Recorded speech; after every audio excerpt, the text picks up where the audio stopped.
अज़ीज़ तलबा अस्सलाम वालेकुम। आज हम क़यामत के दिन होने वाले 5 सवालात के बारे में पढ़ते हैं। अन इब्न मसूद रज़ियल्लाहु ताला अन्हु अन नबी सल्लल्लाहु अलैहि वसल्लम क़ाल ला तज़ूलु क़दमा इब्न आदम यौमल क़यामति मिन इंदि रब्बिही हत्ता युसअला अन खम्सिन। हज़रत इब्न मसूद रज़ियल्लाहु ताला अन्हु हुज़ूर नबी करीम सल्लल्लाहु अलैहि वसल्लम से रवायत करते हैं कि आप सल्लल्लाहु अलैहि वसल्लम ने फ़रमाया कि क़यामत के दिन इब्न आदम के कदम अपनी जगह अपने रब के सामने से हटने न पाएंगे हत्ता युसअला अन खम्सिन, जब तक उससे 5 चीज़ों के बारे में सवाल न कर लिया जाएगा। अन उमरिही फ़ीमा अफ़नाहु, अवल उसकी उम्र के बारे में पूछा जाएगा कि किन बातों में उसने अपनी उम्र गुजारी। वअन शबाबिही फ़ीमा अबलाहु, दूसरी जवानी के बारे में पूछा जाएगा कि जवानी किन बातों में गंवाई बसर की। वअन मालिही मिन ऐन इक्तसबहु व फ़ीमा अनफ़क़हु, और तीसरे माल के मुताल्लिक़ कि कहाँ से कमाया और किन बातों में ख़र्च किया। व माज़ा आमिला फ़ीमा आलिमा, और 5वीं ये कि इल्म सीख कर उस पर अमल किया और कितना किया। हज़रत इब्न मसूद रज़ियल्लाहु अन्हु हुज़ूर नबी करीम सल्लल्लाहु अलैहि वसल्लम से रवायत करते हैं कि आप सल्लल्लाहु अलैहि वसल्लम ने फ़रमाया कि क़यामत के दिन इब्न आदम के कदम अपनी जगह अपने रब के सामने से हटने न पाएंगे जब तक उससे 5 चीज़ों के बारे में सवाल न कर लिया जाएगा। अव्वल ये कि उसकी उम्र किन बातों में गुज़री, दूसरे जवानी किन बातों में गंवाई, और तीसरे माल के मुताल्लिक़ कि कहाँ से कमाया और किन बातों में ख़र्च किया, और 5वीं ये कि इल्म सीख कर उस पर कितना अमल किया। तो पहली चीज़ अपनी उम्र और ज़िंदगी किन उमूर में गुजारी, किन उमूर में बसर की। दूसरा सवाल ये होना है कि जवानी किन मशागिल में बसर की, और तीसरा सवाल माल और दौलत के बारे में कि कैसे कमाया, और फिर चौथा सवाल कि माल और दौलत को किन कामों में ख़र्च किया, और 5वां और आखिरी सवाल क्या होना है कि इल्म सीख कर उस पर अमल कहाँ तक किया, कितना किया। तो अज़ीज़ तलबा, इस हदीस में समझाया गया है कि अल्लाह ने इंसान को दुनिया में जो भेजा है, दुनिया की ज़िंदगी दी है, तो इस दुनिया में जो ज़िंदगी गुजार रहा है, जो लम्हात गुज़र रहे हैं, जो दिन और साल गुज़र रहे हैं, इस दुनिया के एक ज़र्रे का हिसाब होगा। और इंसान इन 5 बातों का सही जवाब नहीं दे सकता जब तक वो दुनिया में खुदा का बंदा बनकर न रहे। कि इंसान इन 5 बातों का सही जवाब दे ही नहीं सकता जब तक वो दुनिया में खुदा का बंदा बनकर न रहे, और ज़िंदगी के हर मामले में जब तक कि अल्लाह के अहकाम की पैरवी न करे, तो फिर क़यामत के दिन इन 5 बातों का सही जवाब मुश्किल है। और क़यामत के दिन इन नेमतों की बाबत सवाल होगा, इन नेमतों के बारे में सवाल होगा, और फिर वहाँ पे ये आएँ बाएँ शाएँ से काम नहीं चलेगा। झूठ, हाँ, और धोखाधड़ी वहाँ कुछ काम नहीं आएगी। न झूठ बोल सकेगा और ना जो है ना आएँ बाएँ शाये कर सकेगा। उनका जवाब जो है ये शाफ़ी देना होगा, ठीक जवाब देना होगा, दलाइल के साथ देना होगा। अगर उसका दुरुस्त जवाब न बन पड़ा, फिर सज़ा क्या होगी, सीधा जहन्नम में इसको जाना होगा। अगर सही जवाब न दे सका तो फिर क्या है, जहन्नम में जाना है। और ये बातें हंसी की नहीं हैं। हकीकत यह है कि अगर मरना बरहक है, शक व शुबह की गुंजाइश नहीं, तो ज़िंदगी में मौत की फ़िक्र करना और फिर जवानी में बुढ़ापे की फ़िक्र करना, ये अक्लमंदी की इलामत है। कि ज़िंदगी में मौत की फ़िक्र करना और जवानी में बुढ़ापे की फ़िक्र करना जो है ये दानिशमंदी की इलामत है, अक्लमंदी की इलामत है। क़यामत के दिन सबसे पहले जिन नेमतों के बारे में बास पुरस होगी उसकी फ़िक्र आज ही कर लेनी है, वरना फिर कल निदामत के सिवा कुछ न हो। और आदमी की बड़ी गलती यह है कि वो अपने आप को शुतर बेमुहार समझता है। वो इस भूल में गिरफ़्तार है कि कोई उसका मुहासबा करने वाला नहीं, जो चाहे खाए पिए, जो चाहे करे, कोई इससे पूछने वाला नहीं कि तूने किया खाया और क्यों खाया, क्या कमाया और कैसे कमाया, और फिर अपनी कमाई कैसे खर्च की। तो ये बेफिक्री और लाउबालीपन की ज़िंदगी बसर करने का जो नाम है ना, ये शख्सी आज़ादी रखा गया है। और इसके बड़े बड़े लोग हामी हैं, उनके मुंह में हर वक्त यही है कि हर शख्स आज़ाद होना चाहिए, ऊँट की तरह मुंह उठाकर जहाँ चला जाए।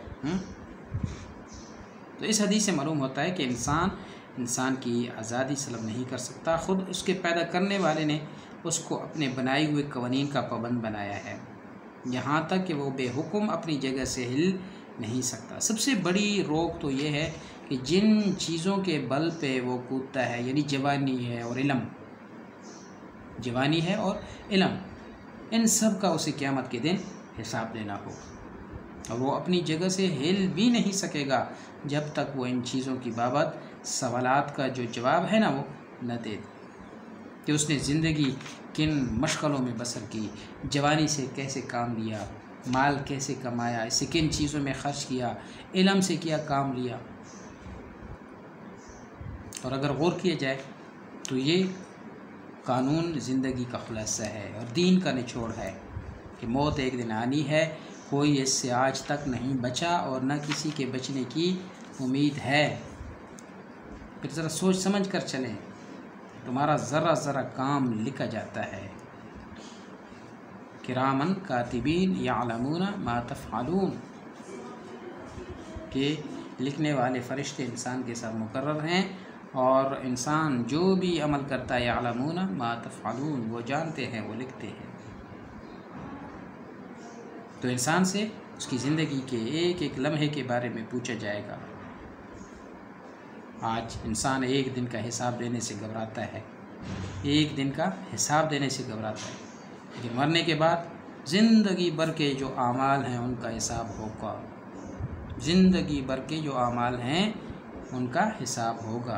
कितना मुश्किल होगा, कठिन होगा ये काम, कितनी बड़ी होगी ये घड़ी।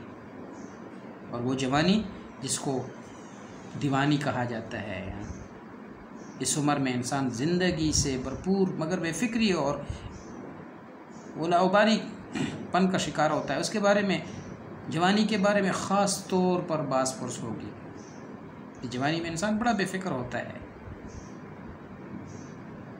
लेकिन इसके बारे में ख़ास तौर पे बास पुरस होगी। और फिर माल दौलत के जो ज़राए हैं और ख़र्च करने के जो मकामात हैं, दोनों की पूछगछ होगी। नाजायज़ ज़राए से कमाना ही बुरा नहीं, बल्कि नाजायज़ कामों में ख़र्च करना जो है वो भी उतना ही बड़ा जुर्म है जिस तरह नाजायज़ ज़राए से कमाना जो है वो जुर्म है। फिर इल्म हासिल किया तो इल्म पे अमल भी करना चाहिए। इल्म है और अमल न किया तो ये फिर इंसान की बड़ी बदकिस्मती और बदबख्ती है। तो सबसे पहला सवाल जो होता है वो ज़िंदगी के बारे में होना है कि इंसान की ज़िंदगी जो है ये बड़ी नेमत है। दुनिया की हयात, दुनिया की ज़िंदगी ये चंद रोज़ा और आर्ज़ी है। सूरतुल मुल्क फरमाते हैं अल्लज़ी खलक़ल मौत वल हयात लियब्लुवकुम अय्युकुम अहसनु अमला। अल्लज़ी खलक़ल मौत वल हयात लियब्लुवकुम अय्युकुम अहसनु अमला कि अल्लाह की वो ज़ात है कि जिसने ज़िंदगी और मौत दी ताकि तुम्हारी आजमाइश करे कि तुम में कौन शख्स अमल में सबसे ज़्यादा अच्छा है। अल्लज़ी खलक़ल मौत वल हया, कि अल्लाह की वो ज़ात, अल्लाह वो ज़ात है कि जिसने ज़िंदगी और मौत दी, अल्लाह ने ज़िंदगी दी और मौत दी, लियब्लुवकुम अय्युकुम अहसनु अमला, और ज़िंदगी मौत देने का मकसद क्या है? ताकि तुम्हारी आजमाइश करे कि तुम में कौन शख्स अमल में सबसे ज़्यादा अच्छा है, कौन तुम में से अच्छे अमल करता है। और इंसान की ज़िंदगी का मकसद भी बता दिया गया कि वमा खलक़तुल जिन्न वल इंसा इल्ला लियअबुदून। और एक और मकाम में फरमाया अफ़हसिबतुम अन्नमा खलक़नाकुम अबसा व अन्नकुम इलैना ला तुरजऊन, क्या तुमने ये गुमान कर रखा है कि तुम यूं ही अबस बेकार पैदा किए गए हो, व अन्नकुम इलैना ला तुरजऊन, और क्या तुमने लौट के अल्लाह की तरफ नहीं जाना है। अबस नहीं पैदा किया गया, फजूल नहीं पैदा किया गया, बल्कि मकसद से ज़िंदगी दे के भेजा गया। वमा खलक़तुल जिन्न वल इंसा इल्ला लियअबुदून। अल्लाह ताला फरमाते हैं हमने इंस और जिन को सिर्फ़ अपनी इबादत और फरमाबरदारी के लिए पैदा किया है। जो इंसान की ज़िंदगी जिनात की पैदा करने की तख्लीक का एक मकसद है कि वो अपने रब की इबादत करे। सूरत अनआम में फरमाया व महयाया व ममाती लिल्लाहि रब्बिल आलमीन, कि मेरी हयात और ममात, मेरा जीना और मरना अल्लाह की अताअत के लिए है। तो क़यामत के रोज़ हर इंसान को अपनी ज़िंदगी के लम्हे लम्हे का हिसाब देना होगा कि इसने इसे किस तरह गुजारा, अच्छे अमल किए हैं या बुरे अमल, क्योंकि दुनिया जो है दारुल अमल है, इम्तिहान गाह है। फरमाया दुनिया मज़रातुल आखिरा, दुनिया जो है वो आखरत की कहती है, एक मौका है, एक इम्तिहान की जगह है। और इंसान जिस तरह कि यहाँ इम्तिहान देता है उसका नतीजा जो है वो क़यामत के रोज़ निकलेगा। फमन यामल मिस्काल ज़र्रतिन खैरन यरा वमन यामल मिस्काल ज़र्रतिन शर्रन यरा, कि एक ज़रा बराबर नेक अमाल किए होंगे वो भी क़यामत के दिन सामने आ जाएंगे, और जिसने ज़र्रा बराबर बुरे अमाल किए वो भी क़यामत के दिन सामने आ जाएंगे। फ़अम्मा मन सक़ुलत मवाज़ीनुहु फ़हुव फ़ी आइशतिर राज़िया, कि जिनके मीज़ान भारी होंगे तो फिर वो क्या होंगे? वह ऐश की ज़िंदगी गुजारेंगे। और जिनके मीज़ान हल्के होंगे तो फिर क्या है? उनके लिए जहन्नम है, वो जहन्नम में जाएंगे, वो नाकाम होंगे। तो अल्लाह तबारक व तआला ने इंसान को पैदा किया है, और पैदा करने के बाद इसकी तख्लीक का एक मकसद बयान किया गया है कि ये इंसान दुनिया में अपने रब की माने, रसूल नबी करीम सल्लल्लाहु अलैहि वसल्लम की ज़िंदगी और उसवा के मुताबिक अपनी ज़िंदगी गुजारे, अपने रब को राज़ी करने की कोशिश करे, और जो फिर इस जवानी के जो नेमत दी है और चंद रोज़ा मुस्तार ज़िंदगी दी है, इन शब रोज़ को, इन लम्हात को, इन माह साल को ज़ाया कर दे, फिर आखिरत में जो है इससे एक एक लम्हे के बारे में पूछा जाना है।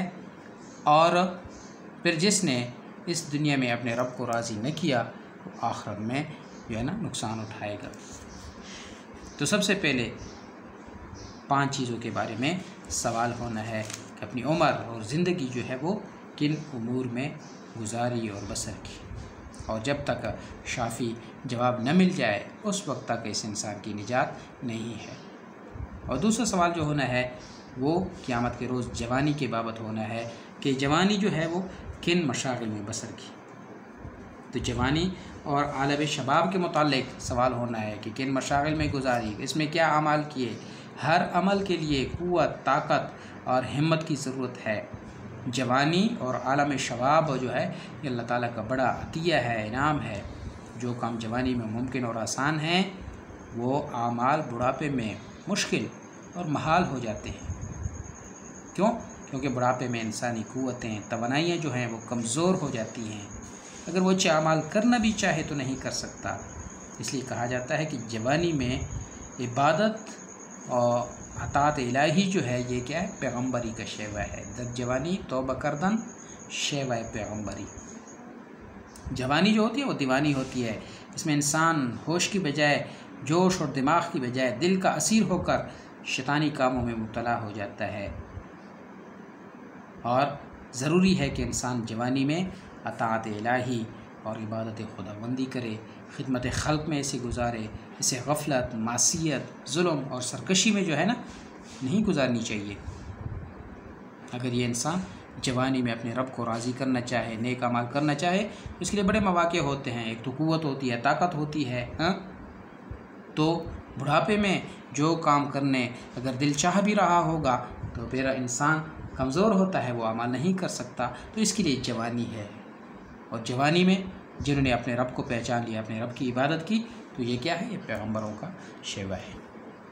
तो इंशाअल्लाह अगले लेक्चर में आगे जो सवाल होने हैं कि माल किन ज़राए से कमाया और किन मसारिफ में ख़र्च किया, इसके बारे में पढ़ेंगे। और इल्म के बारे में पढ़ेंगे कि क़यामत के दिन पूछा जाएगा कि इल्म जो तेरे पास था, जो तूने सीखा था, उस पर कहाँ तक अमल किया।